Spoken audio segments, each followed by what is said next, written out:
আসসালামু আলাইকুম, সবাই কেমন আছেন? আশা করি ভালো আছেন। তো আমি আল্লাহর রহমতে আপনাদের দোয়া ও ভালোবাসায় অনেক ভালো আছি। তো বিকাল হলে প্রত্যেক দিন একই বায়না ছেলে মেয়েদের, কিছু বানিয়ে দাও, কিছু বানিয়ে দাও, কিছু তো একটা বানাতেই হয়। হয়তো বাহির থেকে কিছু কিনে আনা হয়, নয়তো কিছু ঘরে বানিয়ে দিতে হয়, এই অবস্থা। তো বড় এক পিস চিকেন নিয়েছি, নিয়ে ছোটো ছোটো টুকরা করে নিয়েছি। মাত্র এক পিস দিয়ে আজকে আমি এক পিস চিকেন দিয়ে একটু নাস্তা তৈরি করব। আর এখানে নিয়েছি পাঁচ পাঁচ পিসের মতো পাউরুটি। নিয়ে পাউরুটি আর চিকেন দিয়ে আমি বল বানাবো, পাউরুটি চিকেন বল।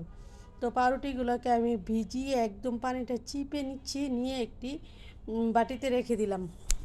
রেখে একটু হালকা চটকিয়ে নিচ্ছি, চটকিয়ে নিয়ে এখন আমি চিকেনটাকে কিমা করে নিয়েছি। দেখুন কত মিহিন হয়েছে। তো চিকেনটা দিয়ে দিলাম পাউরুটির উপরে, দিয়ে প্রায় 1 কাপের মতো পেঁয়াজ কুচি দিয়ে দিলাম। বেশ অনেকটা, পেঁয়াজটা দিলে একটু ক্রিস্পিনেসটা বেড়ে যায়, বেশি পেঁয়াজ দিলে খুব মজা লাগে। আর কাঁচামরিচ দিয়ে দিলাম 4টার মতো কুচি করে, আর ধনেপাতা দিয়ে দিলাম, মরিচ গুঁড়া দিয়ে দিলাম 2 চামচ, গোলমরিচের গুঁড়া দিয়ে দিলাম, গরম মশলা পাউডার দিয়ে দিলাম আদা রসুন বাটা 2 চামচ, আর পরিমাণ মতো লবণ, কিছুটা সয়া সস দিয়ে একদম চটকে চটকে চটকে চটকে ভালোভাবে এটাকে মাখিয়ে নিব উপকরণটাকে, যেন পাউরুটিটা একদম চিকেনের সাথে মিক্স হয়ে একদম ভালো একটা হয়ে যায়। তো এভাবে একবার নাস্তা বানিয়ে দেখবেন, এভাবে পাউরুটির বল, চিকেন দিয়ে পাউরুটি বল বা পাউরুটি দিয়ে চিকেন বল খুব মজা লাগে খেতে। আর বিকালে নাস্তা হিসেবে তো পারফেক্ট একটা নাস্তা। তো আমি হাতে কিছুটা তেল লাগিয়ে একটা একটা করে বল তৈরি করে নিচ্ছিলাম,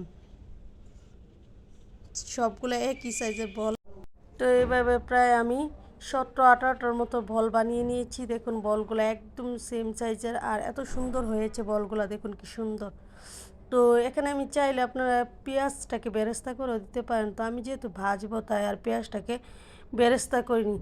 তো ফ্রাই প্যানটা প্রায় 1-1.5 বছর থেকে, 1 বছর না, তাই প্রায় 3-4 বছর হয়েছে ব্যবহার করছি। তো কালারটা একদম নষ্ট হয়ে গেছে।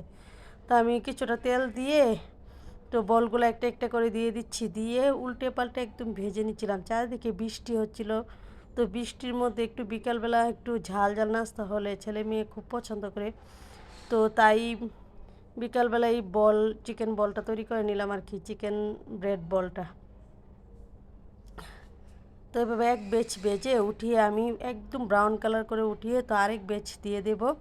দিয়ে আমি দুটো ব্যাচকে ভালোভাবে ভেজে নেব, ভিতর থেকে একদম সফট, উপর থেকে ক্রিস্পি ক্রিস্পি বলগুলো খেতে খুবই মজা লাগছিল। তো আমার ওই দ্বিতীয় ব্যাচটা হয়ে গেছে, সবগুলো উঠিয়ে এখন আমি সসের সাথে সার্ভ করে নেব। হয়েছে একদম, ফ্রাইটা একদম সুন্দরভাবে পারফেক্টভাবে হয়েছে। তো এখন আমি সসের সাথে সার্ভ করে নিচ্ছি। দেখুন কত সুন্দর সফট। তো সবাই ভালো থাকবেন, আল্লাহ হাফেজ, আসসালামু আলাইকুম।